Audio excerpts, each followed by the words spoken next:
Bismillahirrahmanirrahim. Assalamu alaikum students. Today is second lecture about the chemical kinetics, and in this lecture we will learn about the order of reaction. To understand the order of reaction, first of all we take the general reaction between the two reactants. A plus B gives us the product C and D. A and B are the reactants, and small letters A and small letter B, they indicate the number of moles of these reactants, and in the same way C and D are our products, and small c and D letters, they indicate the number of moles of these products. Now we will write the rate equation for this reaction. The rate of the reaction is equal to the K, concentration of the reactant A, raised to the power x, and concentration of the reactant B raised to the power y. So these x and y, these exponents give the order of the reaction. This x exponent gives the order of reaction with respect to the concentration of A, and exponent y, it gives the order of reaction with respect to the concentration of B, and overall order of the reaction will be sum of these x and y.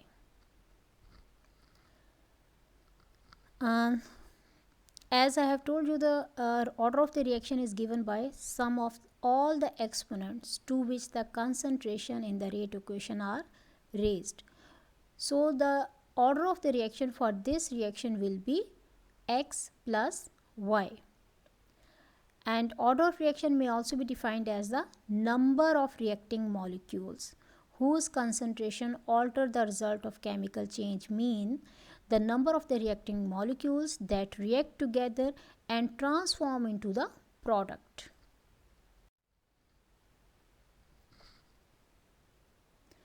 Now consider this reaction. Nitrogen peroxide, it reacts with the ozone, and product is the nitrogen pentoxide and oxygen.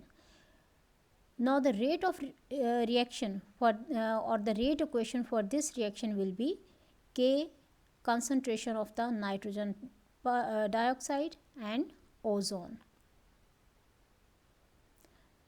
Now we can notice here that if we consider the rate of reaction with respect to the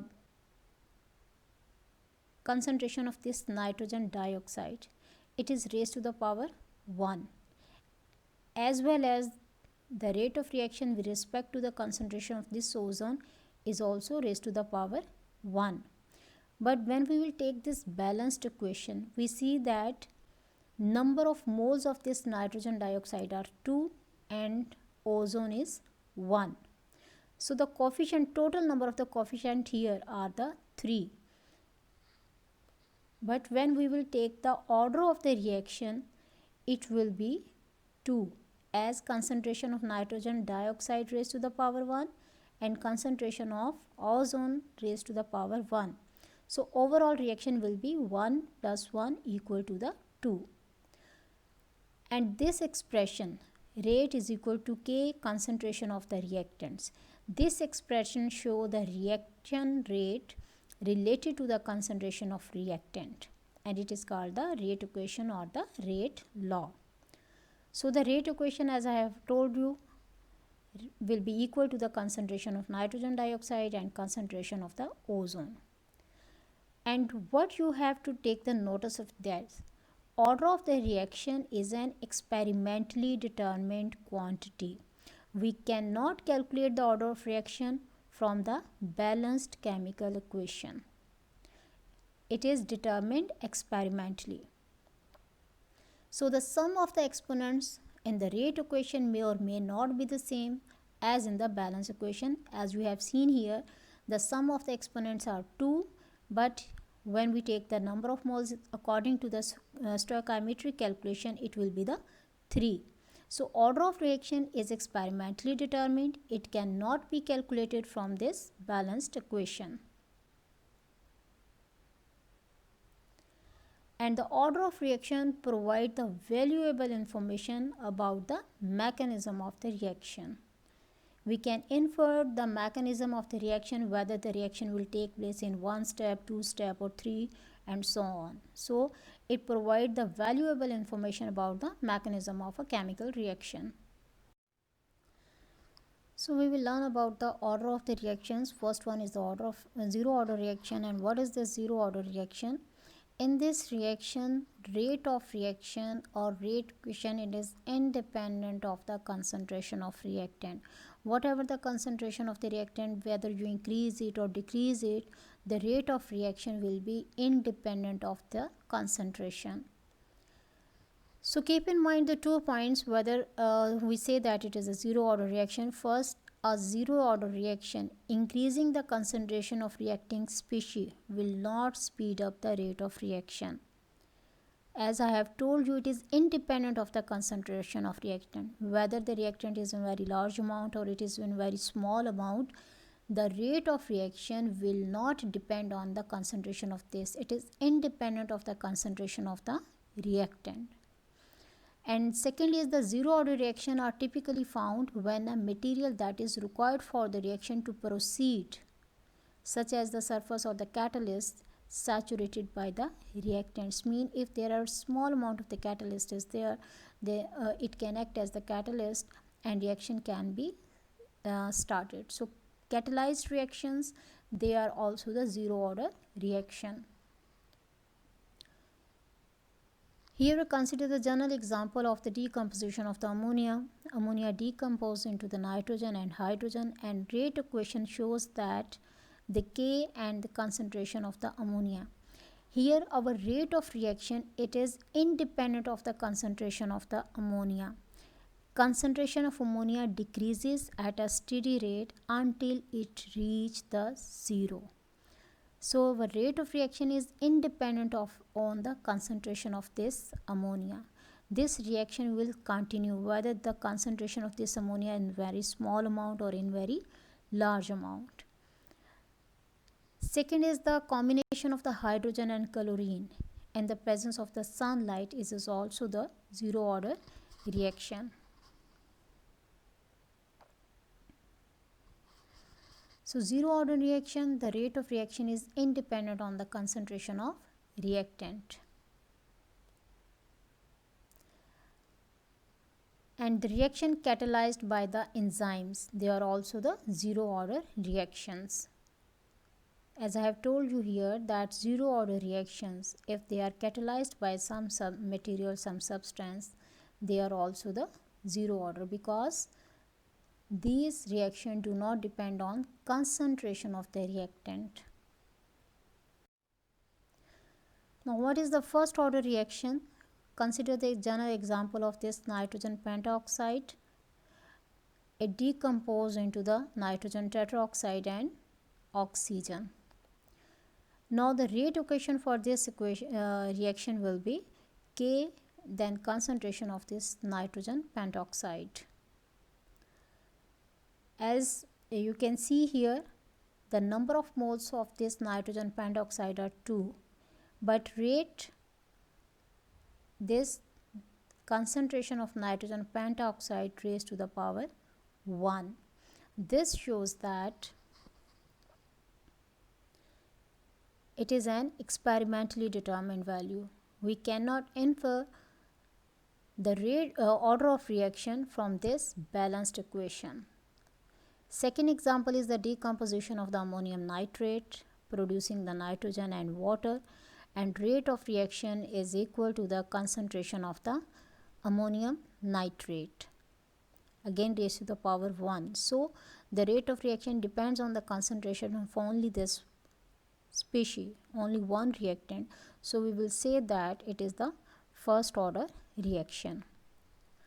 So a reaction whose rate of reaction is directly proportional to the first power of concentration of single reactant molecule is called the first order reaction. You can see here this concentration of ammonium nitrate as well, ammonium nitrate as well the concentration of this nitrogen pentoxide, each raised to the power 1, showing that it is the first order reaction. And what is the second order reaction? In the second order reaction, the sum of the exponents and the rate law is equal to the 2. When we will take the sum of exponents in the rate equation, the answer will be the 2. And most common cases for the second order, first one case is when rate of the reaction is proportional to the square of the concentration of reactant A. In the same way, if rate of the reaction is proportional to the square of the concentration of the reactant B. And third case is when rate of reaction is proportional to the concentration of the reactant A as well as the concentration of the reactant B. In all three cases, you can see here that when we will take the sum of the exponents, the answer is 2. The answer of the exponents will be 2. So it is the second order reaction. Now the example of second order reaction, first one is the nitric oxide, combination of this nitric oxide with the ozone, and product is nitrogen dioxide and oxygen, and the rate equation for this will be equal to the or proportional to the concentration of the nitric oxide as well as the concentration of the ozone, each raised to the power 1. So when we will take the sum of these exponents, it will be the 2. It is the second order reaction. Another example is the decomposition of the iodic acid. Iodic acid decomposes into the hydrogen and iodine, and rate equation or rate of reaction is proportional to the square of the concentration of this iodic acid. So exponent is the 2, showing the order of the reaction. It is the second order reaction. Now in case of the third order reaction, a reaction for which sum of exponents of rate equation will be 3. When sum of exponents of rate equation is 3, we will say that it is the third order reaction. And here again three cases. One is the concentration of A raised to the power 3, or the concentration of the reactant A and B with reference to the concentration of the A raised to the power 2 and with reference to the concentration of the B raised to the power 1. And when we will take the sum of these exponents, 2 plus 1, answer will be 3. In the same way, when rate is proportional to the concentration of the A, B and C, if there are the three reactants there, so rate of reaction is depending on the concentration of all these three, each raised to the power 1. So when we will take the sum of exponents of these three, we will the answer will be the 3. So it is the third order reaction. These are the three cases in case of third order reaction. Now first example, when we will take the reaction between the nitric oxide and oxygen, product is nitrogen dioxide, and rate equation is equal to the concentration of nitric oxide raised to the power 2 and concentration of the ozone raised to the power 1. And when we will take the sum of these exponents, it will be equal to the 3. So it is the third order reaction.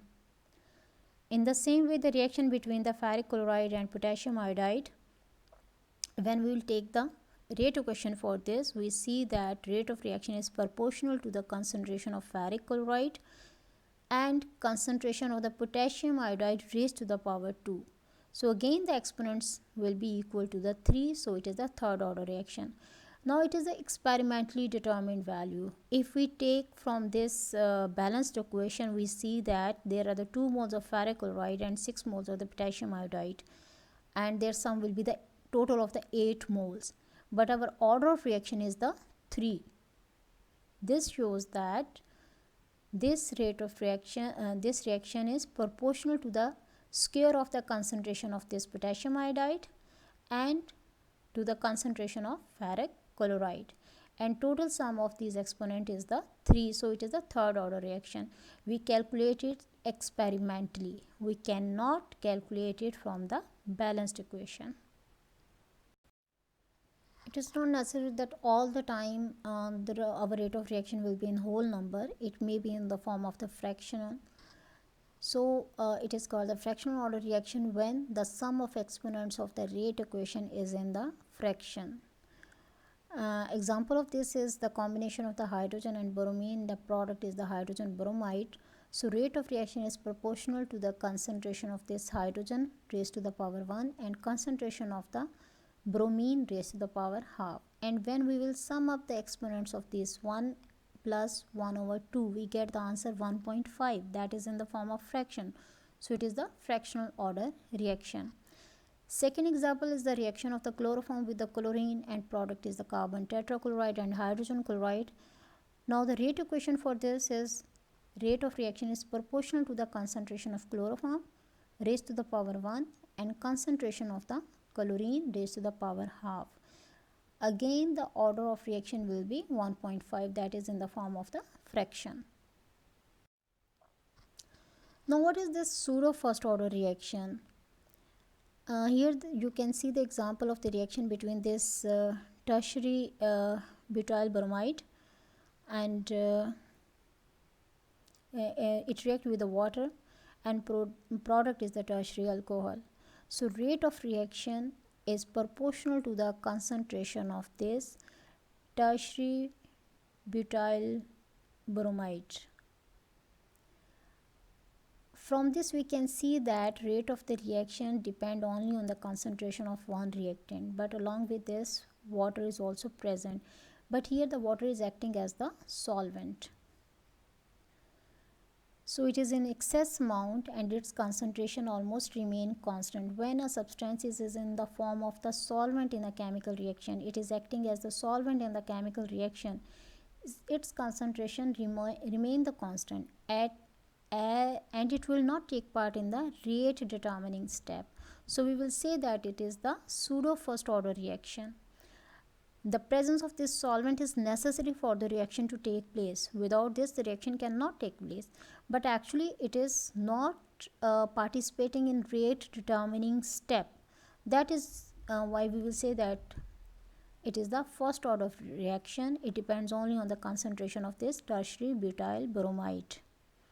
So pseudo first order reactions are those bimolecular reaction. Bimolecular reaction means two reactants will participate, and among this one reactant will act as the solvent. It will be in the excess amount and its concentration will remain constant, will not take part in rate determining step. So we will say that it is the pseudo first order reaction.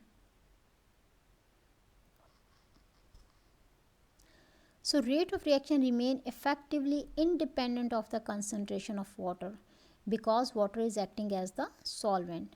It is present in excess amount and such type of the reactions are named as the pseudo first order reaction. What is this Kuhlayan theory? We know that when the chemical reaction take place, breaking and making of the chemical bond take place. So chemical reaction involve in breaking and making of the chemical bonds. Old bonds are broken down and new bonds are made in the product. And these changes are accompanied by the change in energies. Bonds breaking and bond making, in both cases energy changes are involved. So Kuhlayan theory is proposed to explain the observed kinetics of the reaction. For a chemical reaction to occur, the combining atoms of the molecules must collide with one another. If they collide with one another, we can say that the reactant will transform into the product. And these collisions may be effective or ineffective. Effective collisions will transform, reactant will transform into the product, and in case of ineffective collisions, reactant will not change into the product. So whether the collisions will be effective or ineffective, it depends on the energy and orientation of the colliding particles. How effective collisions depends on the energy. So effective collisions can take place only if the energy of the colliding particles is high enough to overcome the repulsion between the electrons. As you know that when atoms or the molecules they react together, so reacting atoms or molecules, they have the electrons in them and there is the force of repulsion operated there. So if the energy is enough to overcome this repulsion of the electrons among the atoms or the molecules, we say that the collisions will be effective. But if it do not overcome these repulsion forces, then we'll say that collisions will not be effective. Second is the orientation, and what do you mean by this proper orientation? That at the time of the collisions, atoms which are required to make new bonds should collide with each other.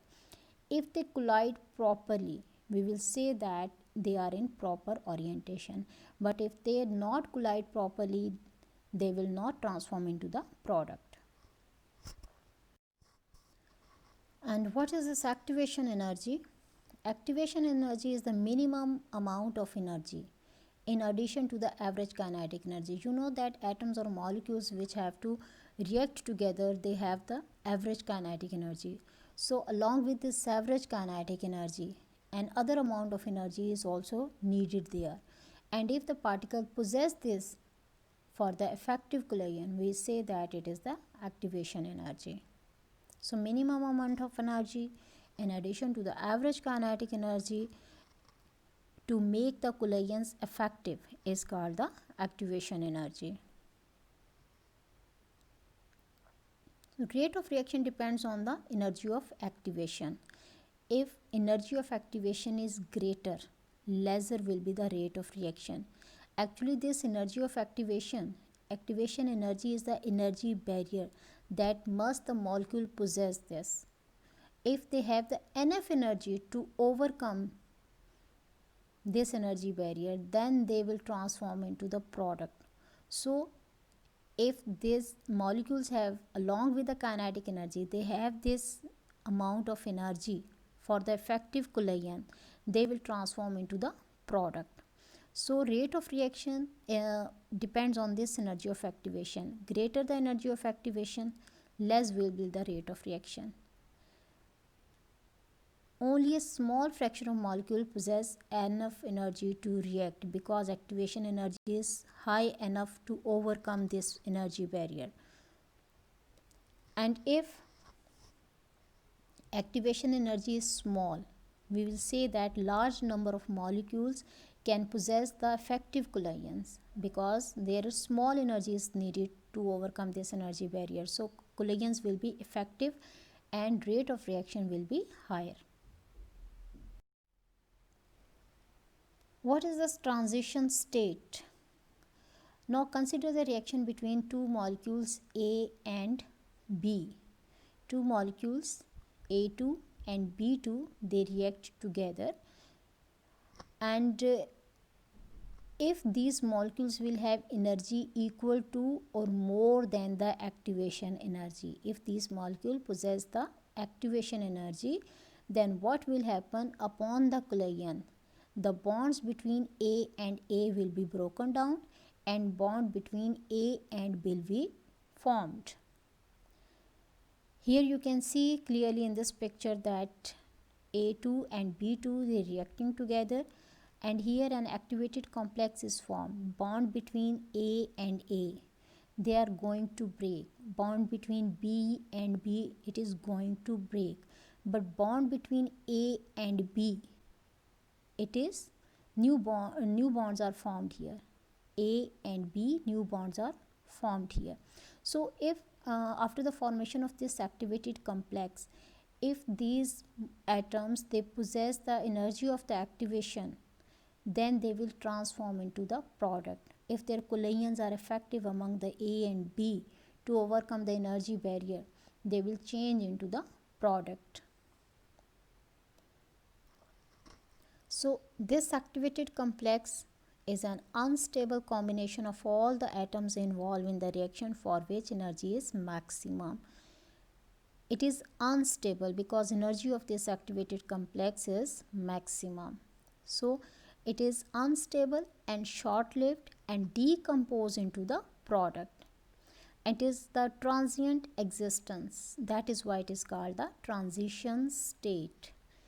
It is unstable, short-lived and transform into the product.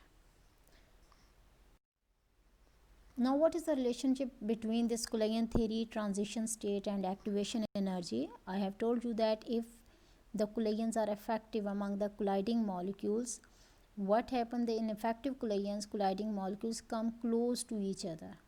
They come close to each other, slow down before the collision, and their kinetic energy decreases. Definitely, when moving energy of the reactant decreases, we will say that kinetic energy is decreasing. And what will happen when this kinetic energy decreases? Their potential energy will increase there. So the activation energy appear as a hill between the reactants and the product. As in this activated complex, you can see that the molecules are coming closer to each other. Old bonds are broken down, new bonds are formed between these, and their kinetic energy decreases and potential energy of this activated complex increases. Here you can see that these are the reactants. This shows the activated complex, as here it is the activated complex and it is the energy barrier that will have to cover this. And if the molecules have enough energy to overcome this energy barrier, they have enough activation energy, so what will happen? They will transform into the product, otherwise they will come back. So the reactant reach the peak of the curve to form the activated complex. This EA is the energy of activation and appear as the potential energy hill between the reactants and the products. So only the colliding molecules with proper activation energy will be able to climb up this hill. If these molecules have the enough activation energy, they will climb up this energy hill and they will transform into the product. But if they don't have the enough energy to cover up this energy hill, they come back and they will remain unchanged. No product will be formed here. So what happens if these atoms, they form the activated complex and they overcome this energy barrier? They will transform into the product. This reactant molecule will change into the product. But if they have not enough energy to overcome this energy barrier, they will come back unchanged. No product will be formed.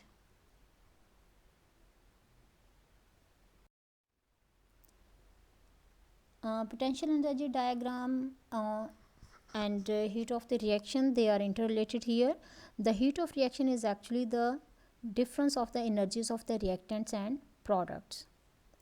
So activation energy is an energy barrier which must be crossed over before the products can be formed. It means the reactants must have the activation energy so that they can cross over this energy barrier and change into the product. Here in case of the exothermic reaction, what happens? The products at a lower energy level than the reactants. You can see here these are the reactants. They have the higher potential energy and the products, they are lower side, they have the less potential energy. So the products are at lower energy level than the reactants, and decrease in potential energy appear as increase in kinetic energy of the product. So in case of the exothermic reaction, excess amount of energy is released. So when excess amount of energy is released, what happens? These reactants can easily overcome this activated complex. They can easily transform into activated complex and further they change into the product, as product has the less energy than that of the reactants, so it is in the lower side. So this diagram shows that reactants having the high potential energy and products have the less potential energy and more kinetic energy. So energy changes can be inferred here. You can see the reactants have the greater energy while products has the less energy. Reactants have more potential energy while the product has the less potential energy and more kinetic energy.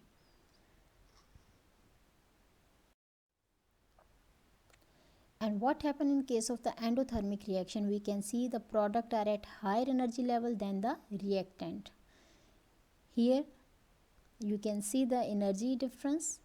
The reactants have the lower potential energy and higher kinetic energy, while in case of the product have higher potential energy and less kinetic energy. So the reactants, they need the energy, more energy, to overcome the energy barrier.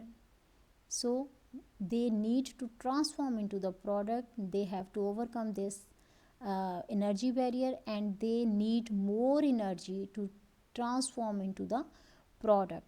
So such type of the reactions need a continuous source of energy to change into the product. And this energy diagram, you can clearly see that reactants are in the lower side and products are at the higher state. They have the more energy and reactants has the less energy. And both type of the reactions, whether they are the exothermic or whether they are the endothermic, activation energy is an energy barrier that must be crossed over before the product to be formed. So if they cross over this energy barrier, then they will be changed into the product. And if energy of activation is not available to the reacting particles, definitely these reacting molecules cannot be changed into the product. You can say that no reaction will take place. Hopefully you have understand the lectures. Now the message of the day is,